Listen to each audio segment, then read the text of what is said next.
fine. I'll harvest away!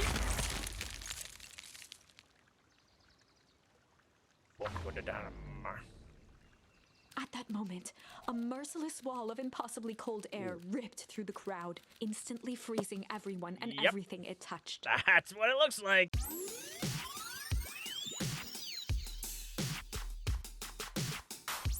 What's good, everybody? My name is Chrisic, and welcome back to Beacon Pines. Our last episode, we found out what the source was. Well, kind of we found out where, I should say, the source is.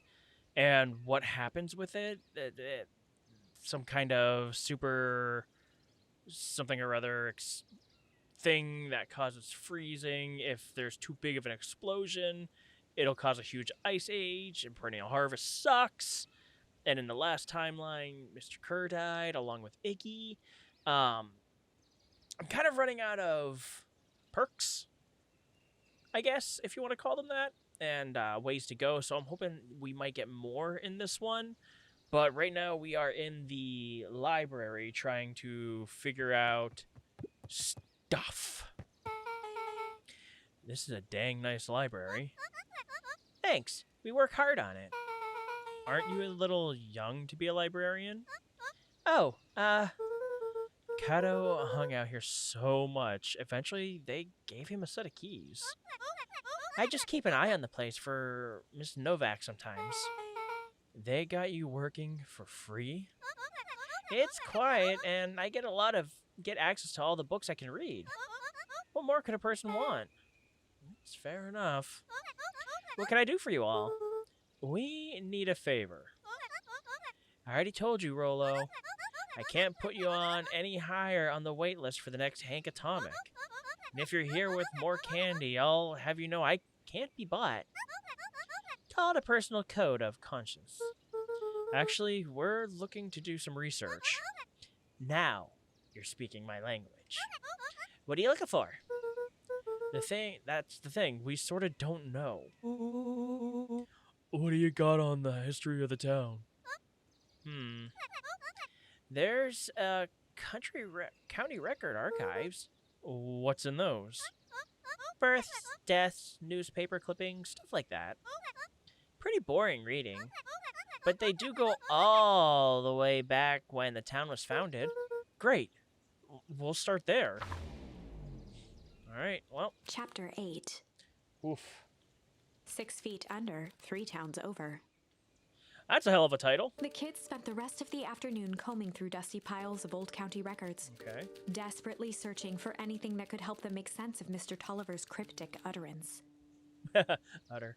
Luca tried to shake the thought of Gran's basement, but his focus wavered. Explosives. Messages hidden in jam. So is she trying to explode the source to get rid of it, but then she just overdid it on the explosives? Gran was the only family he had left.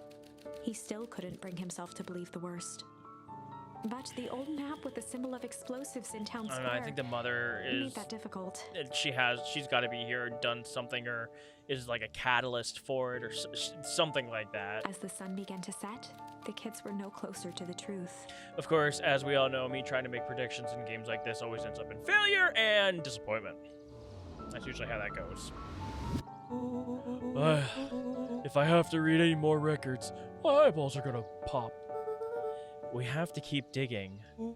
If I dig another word, I'm gonna end up in one of these asinine death records. Rollo Cotter lived a full and wonderful life, till he read so much boring crud that his brain oozed out of his ears. Rollo shut his book with an assertive nod. I don't think that's an actual thing, my dude. If you've got a better idea, spit it out. You sound like my sister. Keep pushing your luck, pal, and it won't be boring county records that kill you. I'll put you in the obituaries myself. Rollo muttered under his breath. Your county record. Really? That's the best you've got? When I'm done with you, you'll be a footnote in history. That's okay, she's got him. Just like... Beck slammed her finger down on the open page before glancing down to read. J. Hartford here. I'd love to see you try. Hey. We're all a little tired here. Let's just take a minute and... Something tickled the back of Luca's mind. Wait, what was that name back? In the obit? J. Hartford. From the Brookville Tribune 8 years ago. That can't be right. What is it? J. Hartford. That's my grand's name, Juniper Hartford. Maybe there were 2 J. Hartfords? Mr. Hartford is survived by her young daughter, E. Hartford. Miss Hartford, my bad. My mom's name is Eleanor. Okay, this is getting creepy. If your grand is 6 feet under, 3 towns over, then who am I living with? The question hung in the air. Did she fake her death? Alright, gang, I gotta close up for the night. Beck rubbed her eyes. How late is it? Almost 10. Oh, crap. Pa's gonna kill me. I gotta go. Yeah, my parents will be worried sick. Okay, let's meet up as early as we can at the festival tomorrow. What are we gonna do about your unconscious man in your basement? I'll think of something.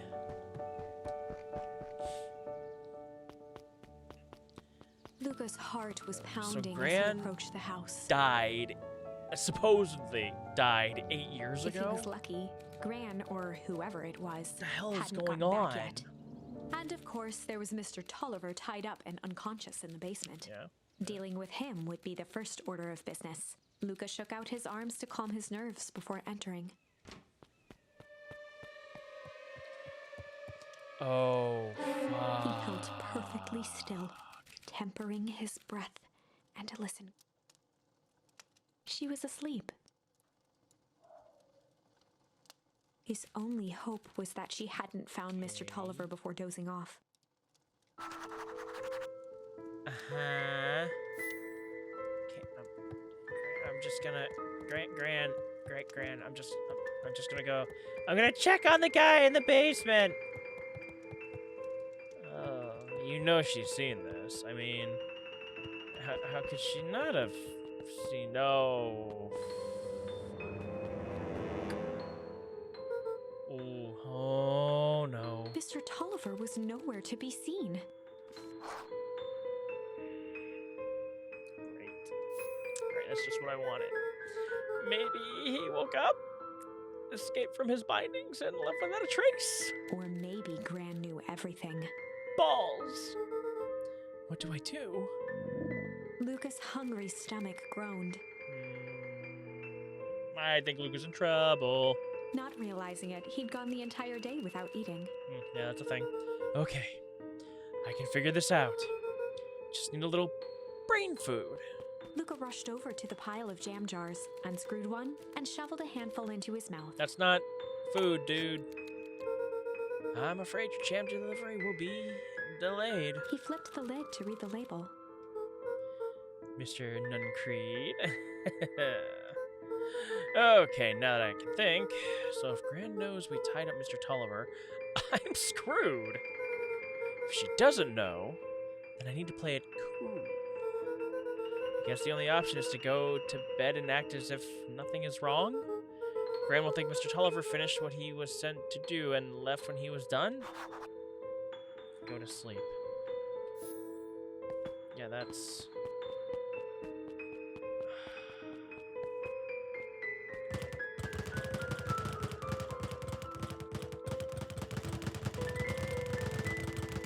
Okay. A little nervous energy out.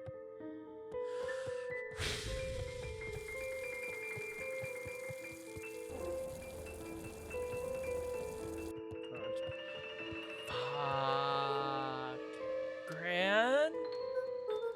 Okay, stick to the plan.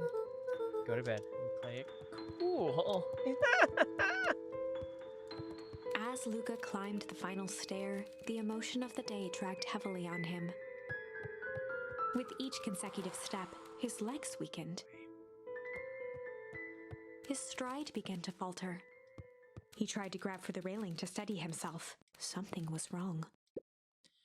Come on, legs. Just a few more steps. Luca groaned and tried to move. His limbs might as well have been bolted to the ground. Through numb lips, he mumbled just before falling asleep. The germ. Oh, the jam.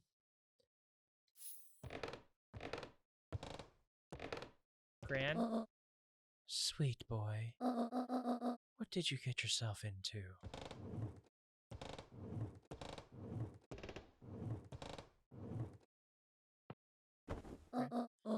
Rest now, and let me handle everything. She just fucking plops him down. Ay. Chapter 9. Oh, I'm not dead. A speech to end all speeches. Okay. Luca awoke to find himself face down in bed. Mm-hmm. He moaned into his pillow. Yep. Why would Gran drug him? Well, in all fairness, she was probably trying to drug Mr. Nuncreed. Or rather, why was she trying to drug Mr. Nuncreed? There we go. That's the question you want to ask. Shaking the questions from his woozy head, Luca snapped back to the matter at hand. The festival!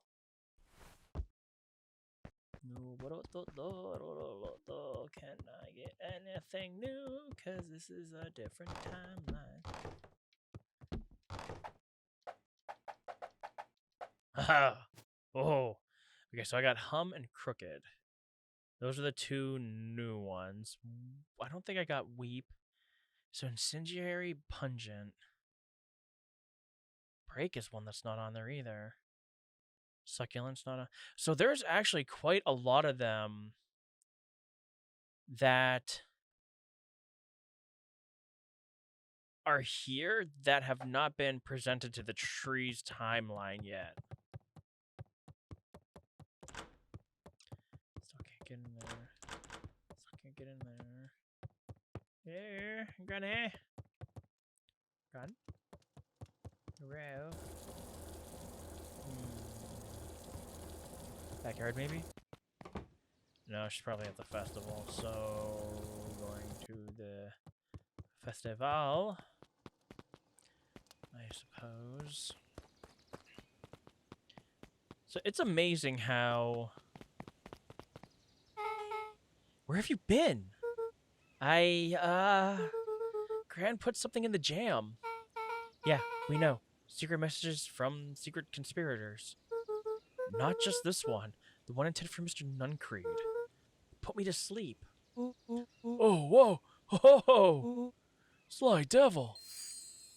Oh, cool. Cool, we got another one. I think she's trying to remove him from the equation. He might be in danger. Have you found anything? Oh, that's right, because he doesn't know that he's actually a douche.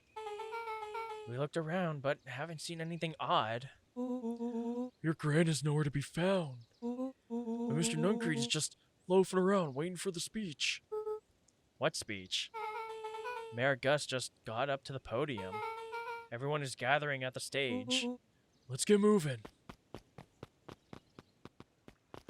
Oh, yeah, okay, I guess everybody is here. Augustus Valentine nervously wiped his brow. Is this thing? Hello, Beacon Pines. I'm Augustus Valentine, your mayor, and I suppose you already knew that. Oh yes, before we get started, I just wanted to take a moment to recognize someone who couldn't be here today. This town wouldn't be where it is today without my father, Sharper Valentine. So, I thought we could begin with a round of applause befitting such a great man. Wow. Even more than old Cadger Gus deserved. cleared his throat and awkwardly loosened his tie. Right, where was I? William Kerr bounded on the stage with the energy of a preacher at a big tent revival. Gus Valentine, everyone. He gave Gus a hearty I slap on the back wish and you motioned were him off the stage. still in the frozen hole. Let's hear it for our mayor. What a great turnout. Oh, heck, I didn't prepare anything. I just noticed a big dude sleeping over there. But I suppose I could say a few words. It would be a shame to waste such a beautiful podium. Mr. Kerr pulled a thick stack of note cards out from his vest. Cripes. Community, conviction, commitment. These are we celebrate at perennial harvest. First, these are the pillars of the bridge to a better tomorrow. But I think it's time to add a new pillar. Change. Change is a powerful thing. It's inexorable, unavoidable, and undeniable.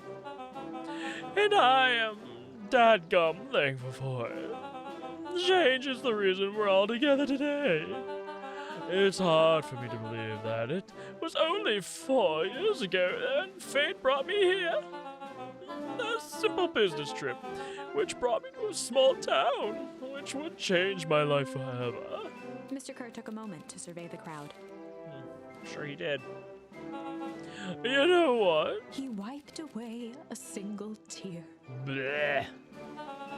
From the second I set foot in Beacon Pines, something about this place has held me captive. You see, change represents opportunity. It represents potential. It was change that helped me recognize the potential of this place.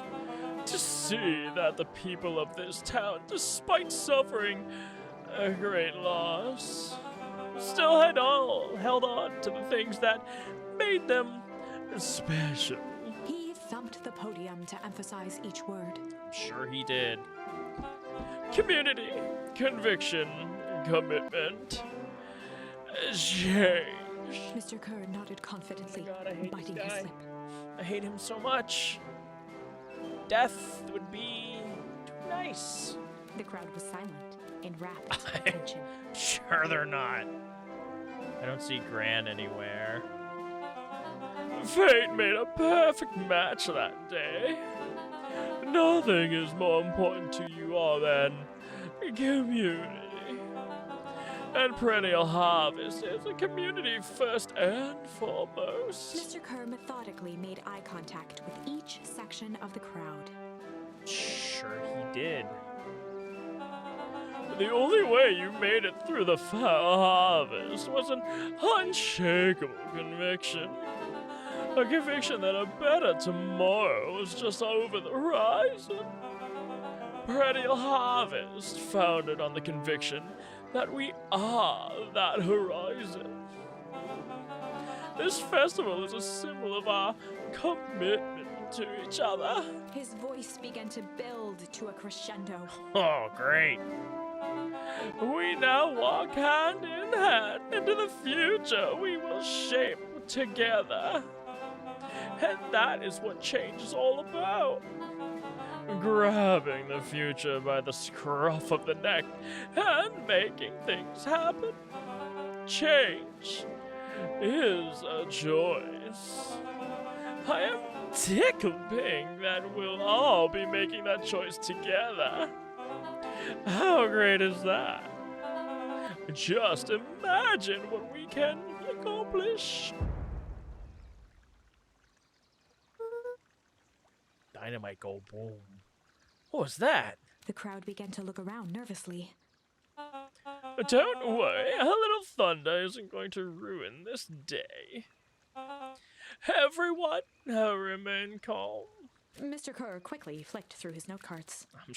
Okay. Where was I? Through all of my travels, I have learned one true thing. One always reaps what they sow. We have all planted a lot of good in this town. And so, it is with a happy heart that I can proclaim He raised his hands up to the heavens. Won't go to dynamite. I'll harvest away! Won't go to dynamite. At that moment, a merciless wall of impossibly cold air ripped through the crowd, instantly freezing everyone and Yep. everything it touched. That's what it looks like. For a man like William Kerr, this was a fitting way for things to end. On a stage, with an entire town frozen in rapt attention But it's for the rest perfect. of time. I love it. The end. Balls. There's that ice again! Whenever I think we're getting close, it comes along and ruins Listen, everything. narrator, you and I are quite simpatico when it comes to this bullshit right now. I've been frozen too many times, damn it. Maybe we should just quit? Maybe you should just close the book, walk away, and never think of me again. I mean, it has crossed my mind, but at the same time, I kind of want to know what's going on. No, I don't mean that. You sure about that? We got a little closer this time.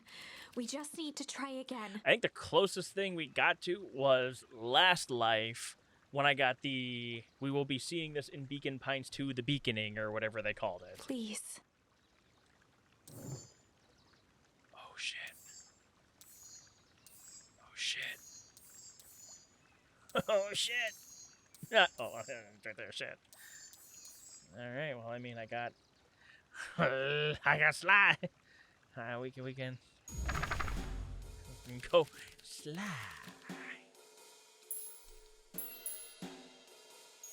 Let's try Rated on Sly. the classic good cop, sly cop I interrogation. mean, they're just kind of like trickling in now, which is, I mean, it's fine and everything, but you know, you're killing me, Smalls. Luca and Rollo ducked behind a barrel, leaving Beck to her task. Oh, Beck's gonna do it now. Alright. With a few crisp snaps, she roused Mr. Tolliver. Huh? What's going on? You're that Modwell girl. Please, call me Beck. Sorry about all of this. Mr. Tolliver looked down and shifted a bit, testing his restraints. I'm sure he did. It seems there's been a mix-up. You see, I'm down here for the same reason you are. Juniper sent you here? Beck caught herself before letting the surprise manifest on her face. She'd already gotten him to reveal his relation to Green. Yeah, I mean, he's not that tough to get things to go. This was gonna be easy. You know how Juniper is with her precautions. Operation Sparkplug has us all on edge.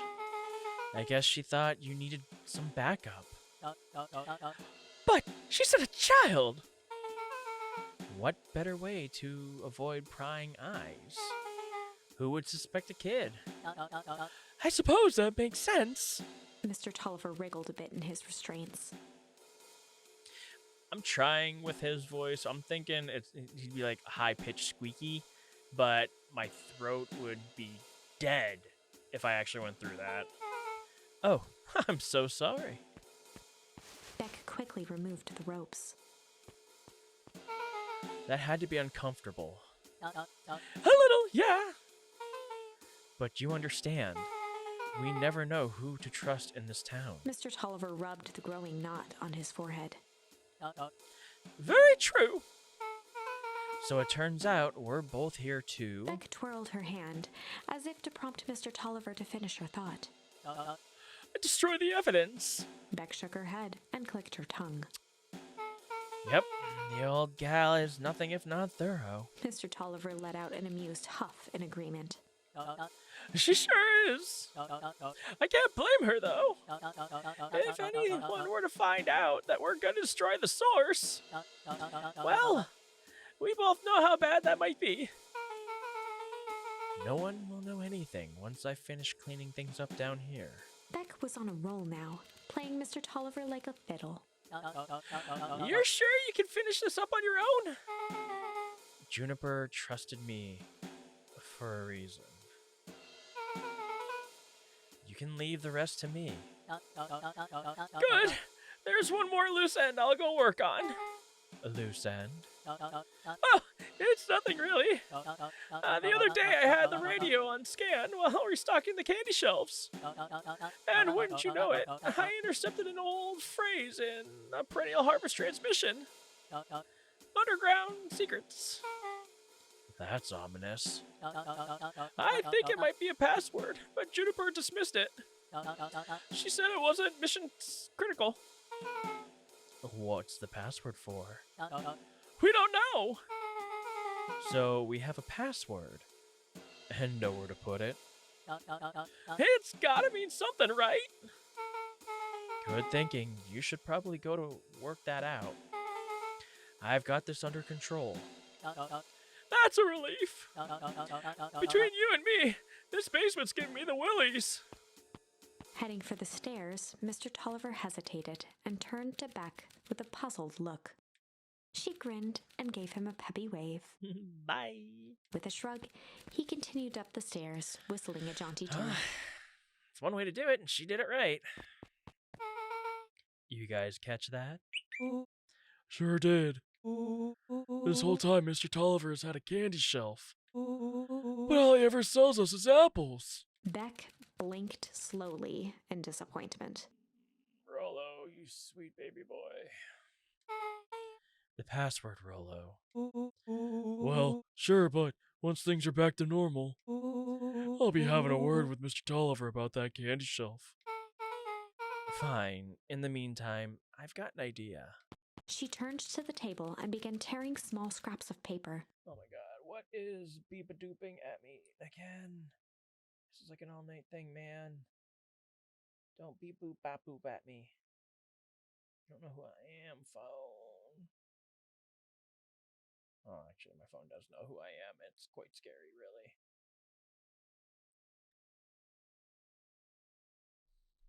Okay.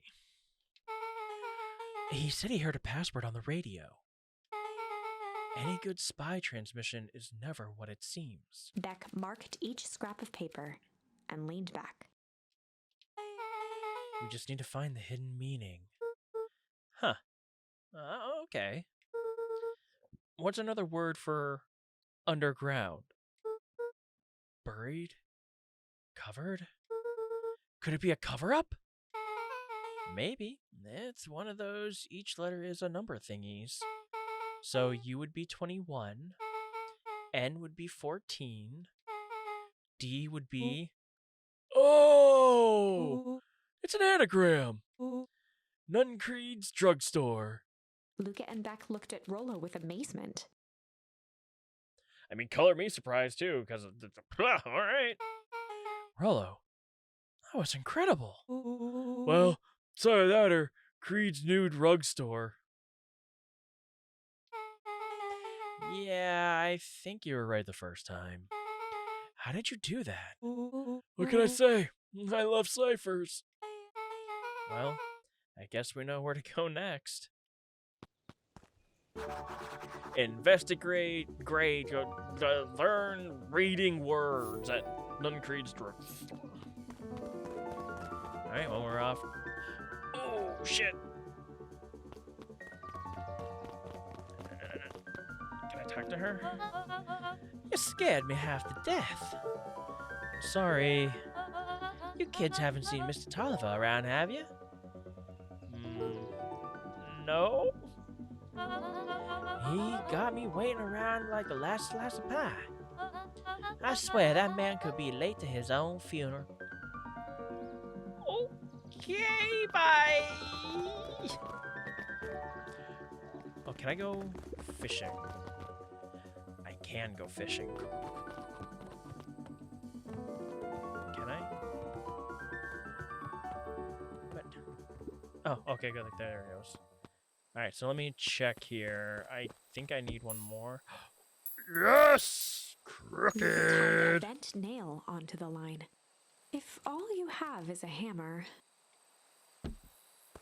You're gonna get nailed. I don't know.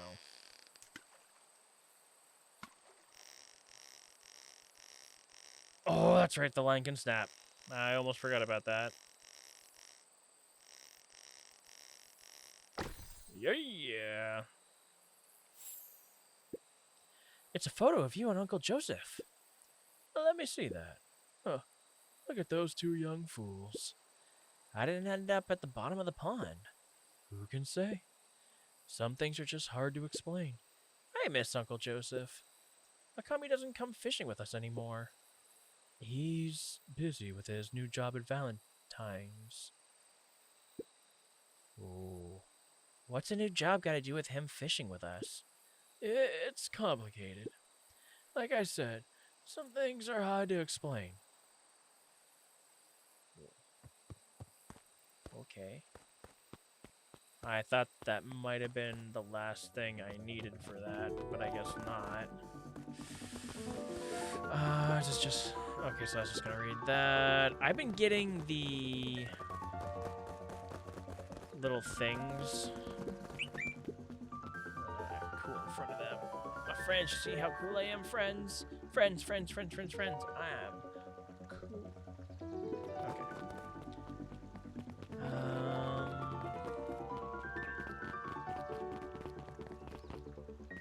So we can't do anything there. Heading to... You're late, Augustus. Sorry, sister. Was caught up with work. Work? You? I had a few more details to lock down for the festival. Oh. What do you have to report? She kind of... I think she might be the, let me do it for you, Kermie dog. I think that's the breed she is. What is this insipid town festival really about? I think Gus looked around nervously. Mr. Kerr really does just want to do something good for this town. He's actually a pretty nice guy. You should spend some time with him. Don't. I didn't pull strings installing you as mayor so that you could make friends. Your job is to help figure out what Kerr and Perennial Harvest's true intentions are with this town. We have a responsibility. This is our father's town. Was. Excuse me? This was our father's town. He's gone, Eris, and he isn't coming back. Father left us with nothing but problems. Mr. Kerr came here and offered to help us. We accepted that help. We didn't agree to them turning Father's warehouse into a toxic dumping ground. That's just a temporary arrangement. That glow can be seen from our damned backyard. They are dumping their nasty little secrets on us. With this all inevitably goes wrong, who do you think will be blamed? Eris's cry hung in the air. And she's got a point. We have a new choice to make now, sister. This town's gonna change, whether we like it or not. Are we going to choose to be a part of that future? Or be forgotten in the past? It's a shame. Father named you Augustus, but you will always just be a Gus. Good night, Eris. I'll see you at breakfast tomorrow.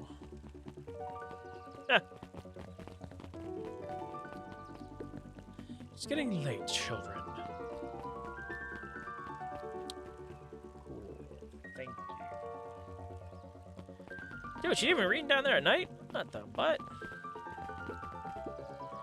Now that she spat with a sneer, there exists a gulf between knowing something and being able to do a damn thing about it. I do hate it when the villain makes a good point.